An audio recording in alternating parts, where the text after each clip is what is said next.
Look forward to it. Scientists recently found the emerald ash borer in Palo Alto County, Iowa, meaning it's in almost every Iowa county. With the insect so widespread, it's natural to wonder why the story still makes headlines. Yeah, but state scientists are adamant EAB is worth paying attention to. KTV's Matt Hoffman recently traveled to the Basswood Recreation Area where the insect was found. So, Matt, thanks for joining us. Why do scientists actually believe EAB is still important? Yeah, sure, guys. Well, let's start with this. The state scientist I spoke with said roughly 1 out of every 5 trees in Iowa could be killed by the insect. Not only is that bad for the looks of the environment, of course, but can put a real strain on local governments or even just members of the public who want to keep their trees alive. And even if you don't elect for the costly treatment, it's still going to cost money to have the dead trees removed. The search for the emerald ash borer, EAB, often starts with birds, woodpeckers to be specific, which feed on the invasive species. Entomologists like Mike Kinter, who works for the Iowa Department of Agriculture and Land Stewardship, are on the hunt for the beetle. And they found it in all but one of Iowa's 99 counties.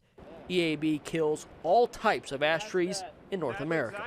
It will kill them. So you're going to have that oncoming cost. And then also another thing to keep in mind is those declining and dead ash trees, they pose a hazard. With the insect becoming so prevalent here in Iowa, it's natural to wonder why the general public should care.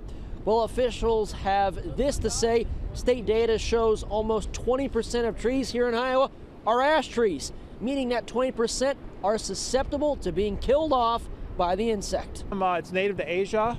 It was first found by the Detroit, Michigan area in 2002.